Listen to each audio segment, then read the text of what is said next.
Hi කොහොමද ඔයාලට එන්නකෝ අපි අද හදමු රසම රස වෙජිටබල් චොප්ස් එකක්. මම අද චොප්ස් එක හදන්න අරගෙන තියෙනවා කැරට්, අල, ගෝවා, බෝංචි, ලුණු. මීට අමතරව ඔයගලන්ට එකතු කරගන්න පුළුවන් බේබි කෝන්, බොත්තම් හතු. එහෙමත් නැත්නම් ඔයගොල්ලෝ කැමති එළවලු වර්ගයක් එකතු කරගන්න පුළුවන්. අපි බලමුකෝ කොහොමද අද මම මේක හදන්නේ කියලා. මම ඉස්සෙල්ලාම තාච්චියක් ලිපේ තියාගන්නවා. මේක අපි අර රයිස් හදන්න ගන්න තාච්චි එකක්. ඔයගොල්ලන්ට සාමාන්‍ය තාච්චියක් උනත් පාවිච්චි කරන්න පුළුවන්. මේකේ මට ලේසි හින්දා මම මේකේ හදා ගන්නවා.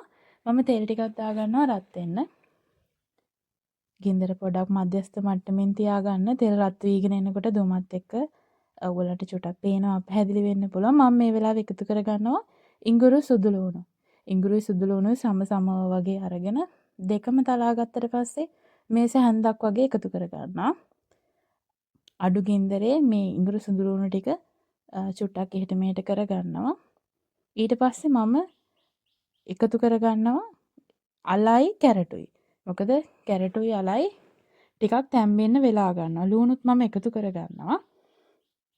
කැරට් අල ටිකක් කුක් වෙන්න වෙලාව යනවා. ඒකින්ද ඉස්සෙල්ලාම එකතු කරගන්නේ අලයි කැරටුයි.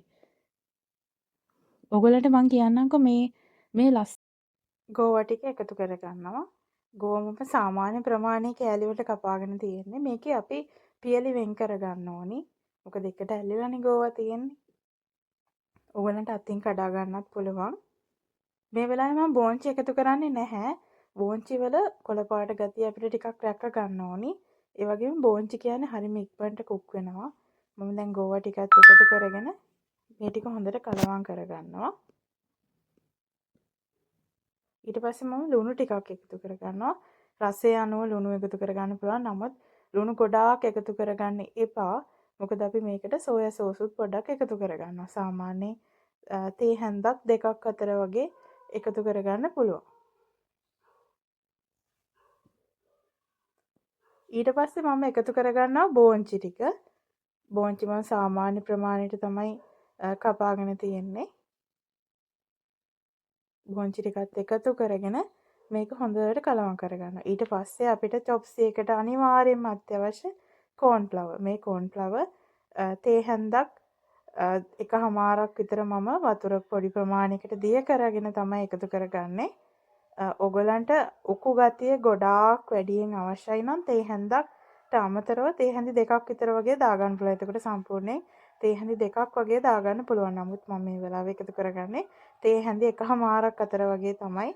කෝන් ෆ්ලවර් වැඩි වුණාම වර්ණය වෙනස් වෙන්න පුළුවන්. මම කෝන් ෆ්ලවර් එකේ වතුර තව චූට්ටක් විතර වගේ එකතු කරගත්තා. ගොඩක් එකතු කරගන්න එපා. ලුණු එකතු කරගත්තාම එළවලු වල වතුර උනනවා. ඒකෙනුත් කුක් වෙනවා. දැන් මේ බලන්නකෝ මේ ගාන හොඳටම ප්‍රමාණවත්. ඔයගොල්ලෝ කාලා බලන්න ඔයගොල්ලෝගේ ප්‍රමාණය කියන්නේ ඇතිද කියලා. ඒ කියන්නේ කුක් වෙලා තියෙන ප්‍රමාණය කෙනකෙනා කන්න කැමති ප්‍රමාණයක් තියෙනවනේ.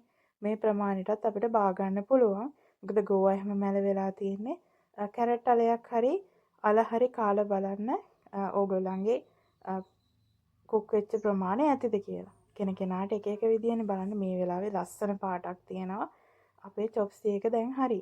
එකක් කාලා බලන්න ලුණු මදි නම් තව චුට්ටක් එකතු කරගන්න. ඕගොල්ලෝ මේ වගේ වීඩියෝස් කුකින් වීඩියෝස් බලන්න කැමති නම් ලංකා රස විමන YouTube channel එක subscribe කරන් යන්න අමතක කරන්න එපා. එතකොට අපිට මේ වගේ වටිනා වීඩියෝ ඉස්සරහටත් ගේන්න පුළුවන්. thank you අපිත් එක්ක එකතු වුණාට.